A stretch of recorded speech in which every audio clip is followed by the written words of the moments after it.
I think as a follow-up to that, a lot of the noises I've been hearing, both in the United States and here in Europe, is on a similar train that you have a problem with China on the border. It's been going on for decades now. It is getting worse. What position does that leave you in when it comes to seeking support if further incursions are done, further skirmishes happen at the border or within the border to kind of echo what's happening in Ukraine in terms of sovereignty issues that are being raised? Sorry, do you mind if I interrupt you? No, please do. But I want to come back to a question, the crux of the question, which I asked a few people in the political circles, in the financial circles. What's your big question? And one of the foremost geopolitical strategists on Wall Street sent me this question for you. And the question is simple. If and when the choice comes down to it, not today, not tomorrow, but in the future, and she strongly believes it will, for India, will it become, in terms of support, the US or China? And that will be kind of a defining moment that comes out of the situation that we face with Russia right now. Look, number one, why I wanted to interrupt you in a way. I mean, I'm partly reacting to the previous observation. Somewhere Europe has to grow out of the mindset that Europe's problems are the world's problems. But the world's problems are not Europe's problems. That if it is you, it's yours. If it is me, it's ours. I think that's something, and I see, reflections of that. Again, in terms of, there is a linkage today which is being made. A linkage between China and India and what's happening in Ukraine. So come on, guys. I mean, China and India happened way before anything happened in Ukraine. So the Chinese don't need a precedent somewhere else in the world on how to, engage us or not engage us or be difficult with us or not be difficult with us. So as I said, I just see this as frankly a not very clever argument, a very self-serving one. This idea that, your grand strategy must be about how you will choose. I will do what, as all of us do. I will weigh the situation, everybody, after all, how do countries eventually make decisions? Mr. Jaishankar, there will always be two axes at this point. I think it's an understood, accepted fact that you have the West, US-led, you have China as the next potential axis. Where does India fit into this? Are you planning to not pick a side? No, I'm sorry. That is exactly where I disagree with you. This is the construct you are trying to impose on me, and I don't accept it. I don't think it's necessary for me to join this axis or not, and if I'm not joining this, I must be with the other one. I don't accept that. I think I'm 1/5 of the world's population. I am today the 5th or 6th largest economy in the world. Forget the history, civilization bit, everybody knows that. But I think I'm entitled to have my own side, I'm entitled to weigh my own interests, make my own choices.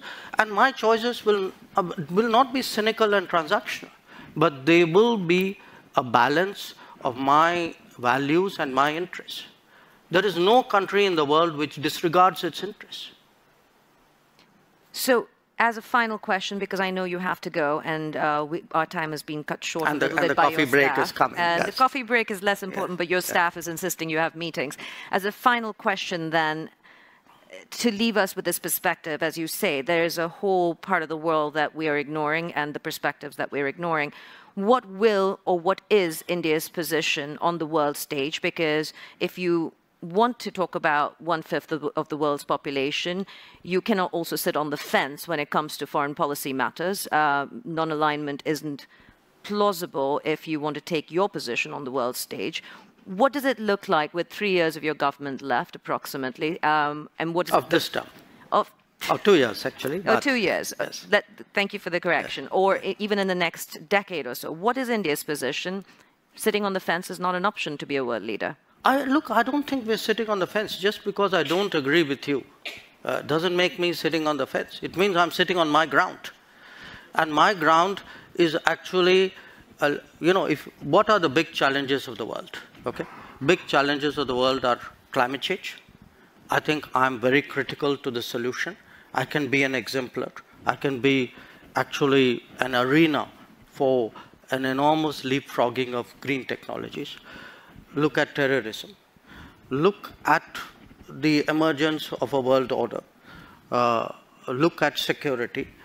Look at sustainable development goals. I mean, you take any and all of the big challenges of the world, some part of the answer either comes out of India, can be contributed to India. And again, I hate to say, it's a bit like a broken record, but look, a lot of things are happening outside Europe. We have, partly because of climate change, for a lot of humanitarian, natural disasters, humanitarian responses. In our part of the world today, a lot of people look to us to help out. The days when they expected Europe to come, which Europe did at the 2004 tsunami. The difference today is nobody's even thinking of that anymore. So the world is changing, new players are coming, new capabilities are coming, but a new agenda must come. The world cannot be that Eurocentric as it used to be in the past. And who will India play with? Will it be Europe and the US, or will it be China and Russia? Look, they're not exclusionary, but we are a democracy. We are a market economy. We are a pluralistic society. We have laws and contracts. We have positions on international law. So I think that should give you a fair part of the answer. After all, you began the question with a reference to the Quad. I mean, even though we didn't get much time to talk about it, but the fact that you have today a grouping like the Quad, we just had its summit in Tokyo, where very important decisions were made on connectivity, on telecommunications, on supply chains, on cybersecurity, on maritime domain awareness. It should tell you something which direction we're going.